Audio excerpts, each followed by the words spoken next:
In this tutorial, we will go over some radiometry basics and perform an LED measurement using a black comet concave grating spectrometer, optical fiber, and IS6 integrating sphere.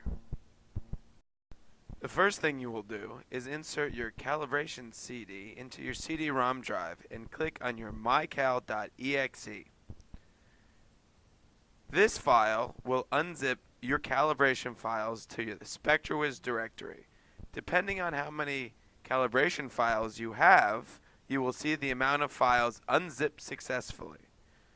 You can verify the location of the files by going to the SpectraWiz directory and clicking on the swcals folder. Now let's begin. Launch SpectraWiz. New spectrometers will have onboard memory and install calibration coefficients and detector types automatically. Older spectrometers will require you to enter in these parameters manually via the setup menu. Now go ahead and turn your LED on and set up your black comet, optical fiber, and integrating sphere so they are aligned perfectly. Adjust integration time so as to maximize your signal. 500 milliseconds won't be enough. I'll have to increase my integration time further. However, I see some sharp spectral features that I don't expect. I'll turn off the room light and see them disappear. Okay, now let's increase integration time further. Let's try 1700 milliseconds. The goal will be to fill the detector between 90 and 95% of the y-axis and count. We now have a good idea of what detector integration time we need to use to measure this LED. Now let's go ahead and load our calibration file. Go to the View menu, click Radiometer, and go to Save or Load Calibration File. Click Yes to load a calibration file. The three files that I previously loaded are in the swcals folder. Let's select the calibration file for the IS6 using a radiant flux calibration. Now that I have loaded my calibration file, I notice that some of my parameters have changed, like my detector integration time. This is because they revert to the settings at which they were used during calibration. Click on the Scope Mode tab to see the new parameters and how they affect your results. Okay, let's go back to detector integration time and set it back to 1700 milliseconds. We'll average 5 scans each time, so it'll take a little longer for the screen to update.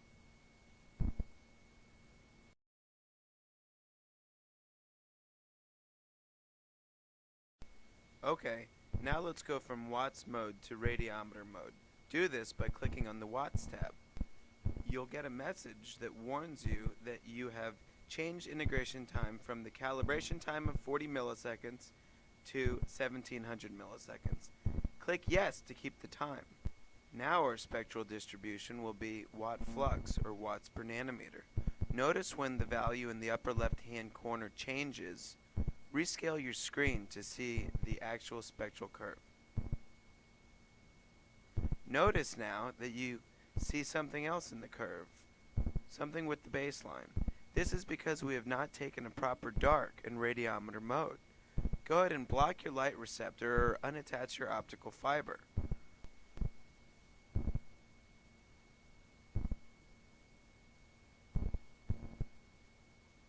Once you do this, the resulting curve is the baseline multiplied by your calibration file. Go ahead and then click on the dark light bulb to drop this to 0.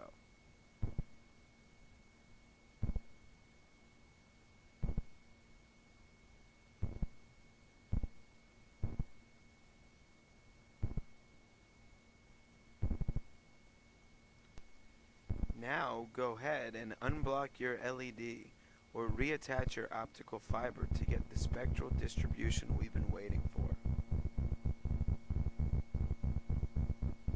Go to the View tab and click Radiometer to see the different modes that we can go to. Click Setup Range for watt and R flux measurement to give. This will give the bounds for the total flux measurement given in the upper left-hand corner. Next, click on the View tab, go to Radiometer, and click on Lumen. This will take us to Luminous Flux mode. Go ahead and rescale your y-axis. Now click on the Applications tab and click on CIE Color Measurement to now get the 1931 CIE chromaticity diagram, giving XY chromaticity, correlated color temperature, and much more.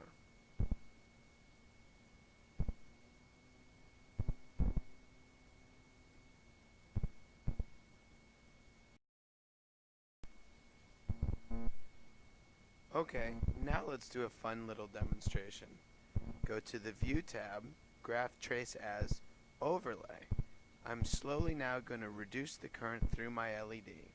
We'll watch in real time as we record the spectra of the LED as it decreases in output power as a function of current.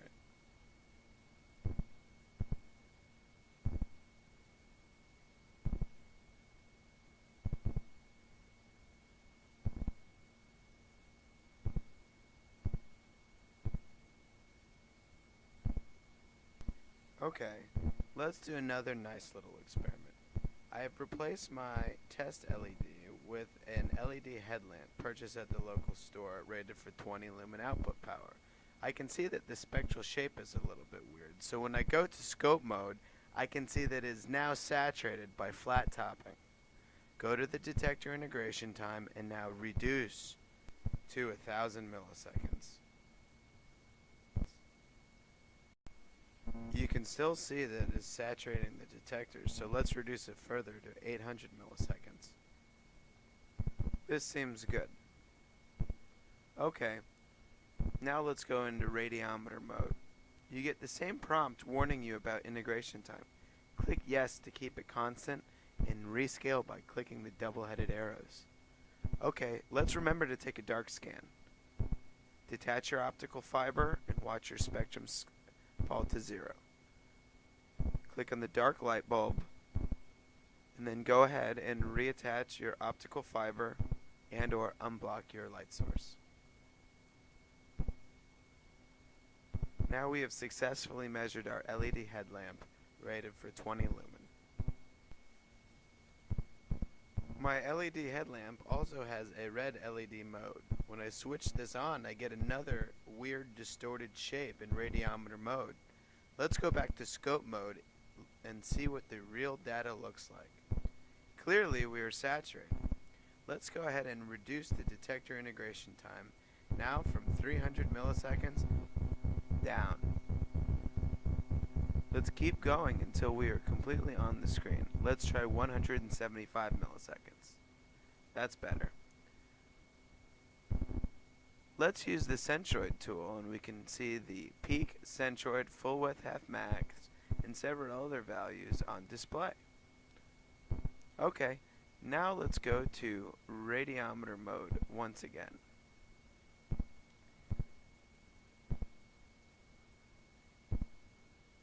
Rescale your axis, and remember to take a dark.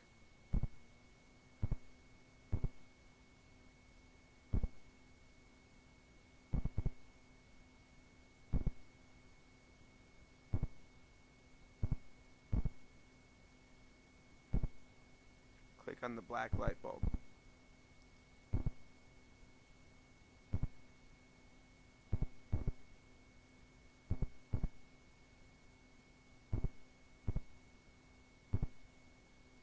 Now we're measuring the red LED.